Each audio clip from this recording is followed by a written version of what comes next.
always do it on my own, so I gotta get through it. And the only thing I know is to love what I'm doing. Never give up, never slow, till I finally prove it. Never listen to the no's, I just wanna keep moving.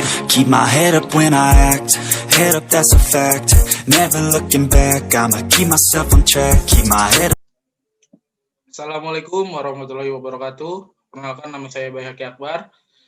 Saya dari Program Studi Pendidikan Jasmani, Kesehatan, dan Rekreasi, Fakultas Keguruan Ilmu dan Pendidikan, Universitas Singapura Bangsa, Karawang. Di sini saya akan menjelaskan bagaimana penanganan pertama pada cedera ankle. Pertanyaannya, apa itu cedera ankle? Kemudian bagaimana cedera ankle bisa terjadi? Kemudian apa saja yang harus dilakukan ketika cedera ankle? Apa itu cedera ankle? Cedera ankle atau ankle sprain adalah cedera pada pergelangan kaki yang muncul akibat ikatan ligamen, yaitu urat yang mengikat tulang mengalami peregangan yang berlebihan. Tentunya peregangan yang terjadi cukup keras hingga membuat ligamen terkilir. Biasanya gerakan memutar hingga perubahan posisi tiba-tiba adalah penyebab cedera ini terjadi. Jadi ligamen tersendiri yaitu seperti kabel-kabel yang terhubung antara satu dengan yang lainnya. Ligamen itu berada di dalam kaki tersendiri seperti ini. Kemudian faktor-faktor terjadinya cedera ankle. Apa saja sih faktor-faktor yang menyebabkan terjadinya cedera ankle? Yang pertama, kurangnya pemanasan. Kemudian yang kedua, penempatan posisi yang salah. Kemudian yang ketiga, faktor sepatu yang digunakan. Apa saja pertolongan pertama yang dilakukan ketika cedera ankle? Ada 4 metode pertolongan pertama yang harus dilakukan ketika ankle terjadi, yaitu metode RICE. Apa itu metode RICE? RICE itu merupakan singkatan dari 4 kalimat. Yang pertama R yaitu rest, kemudian I, ice, kemudian yang C, compression, dan E, elevation. Rest atau istirahat.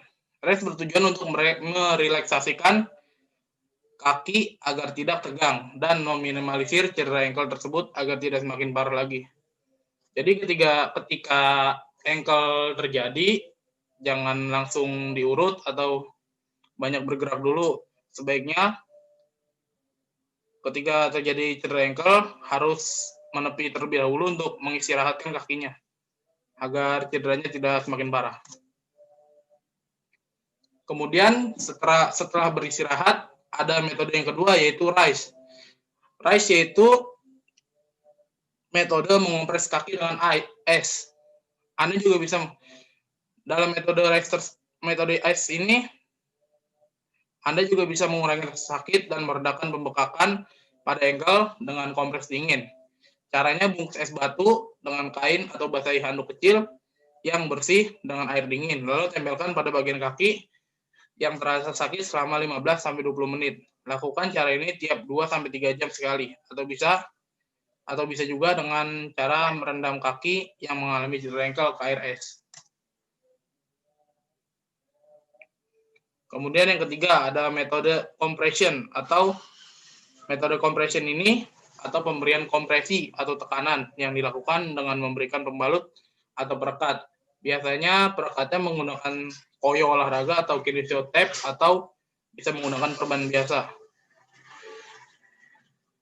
Perekat kepada kaki yang terkena cedera. Perekat yang digunakan biasanya memakai perban atau kinesio tape. Fungsi dari compression ini sendiri yaitu sebagai pencegahan agar pergelangan kaki tidak bergerak-gerak. Kemudian yang keempat ada elevation. Elevation ini caranya dengan meletakkan kaki ke atas tumpukan bantal atau bisa juga dengan menyandarkan kaki agar posisi kaki lebih tinggi daripada posisi kepala.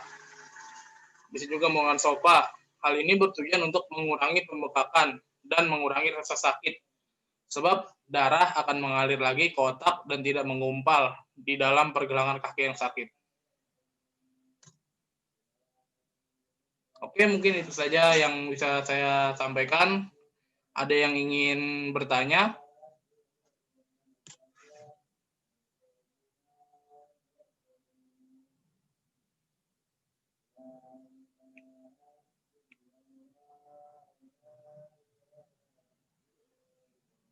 Ada yang ingin bertanya sampai di sini?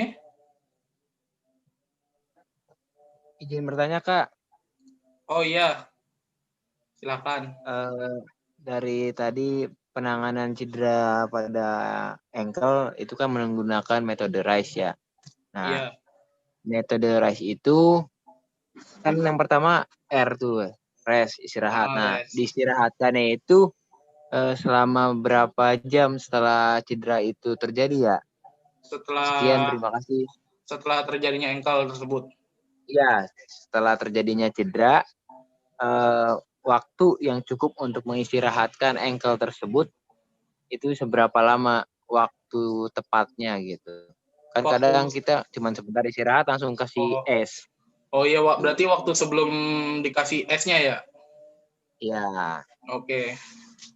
Ada lagi mungkin yang ingin bertanya biar saya tampung terlebih dahulu.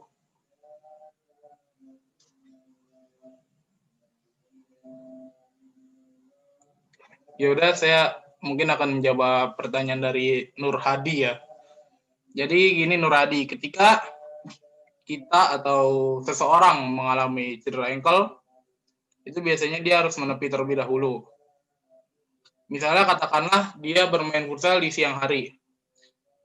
Ketika dia bermain futsal, kaki dia terkilir sehingga menyebabkan ankle.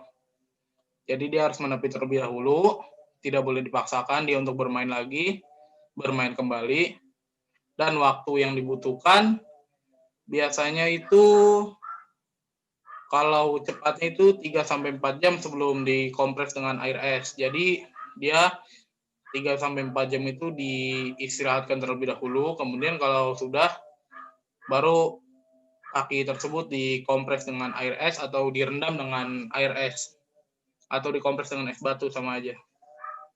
Ya mungkin itu Nur Hadi mungkin bisa membantu pertanyaannya, jawabannya. Ya, terima kasih. Izin bertanya lagi Kang. Iya. Kalau untuk esnya itu sendiri bebas menggunakan es apa saja atau hanya ada es tertentu gitu, es khusus. Bagaimana ya Kang? Oh ya, saya akan menjawab ya.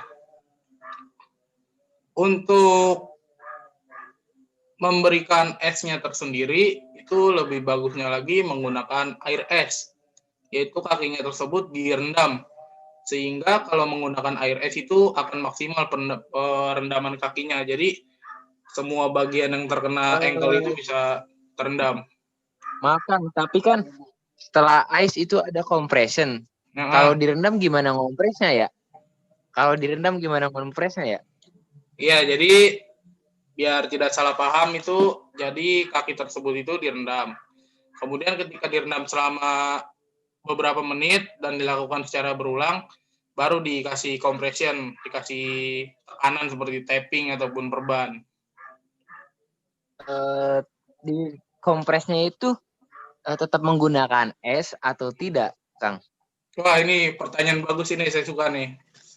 Jadi di kompres itu tidak menggunakan es ya, jangan salah paham. Jadi bukan kaki ditempelin es kemudian dibalut perban gitu, bukan. Jadi ketika direndam selesai, kemudian kaki tersebut dikeringkan terlebih dahulu menggunakan anduk ataupun apalah itu, tujuannya agar kaki tersebut kering.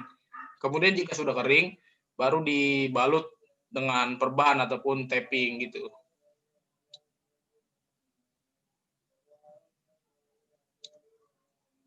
Ya mungkin ada rekan-rekan lagi yang lain yang ingin bertanya, sok monggo.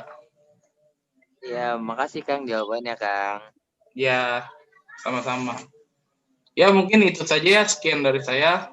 Terima kasih kawan-kawan semua yang sudah bergabung dalam webinar kecil-kecilan ini. Semoga semuanya sehat selalu. Kurang lebihnya mohon maaf. Wabillahi taufiq wal hidayah. Assalamualaikum warahmatullahi wabarakatuh.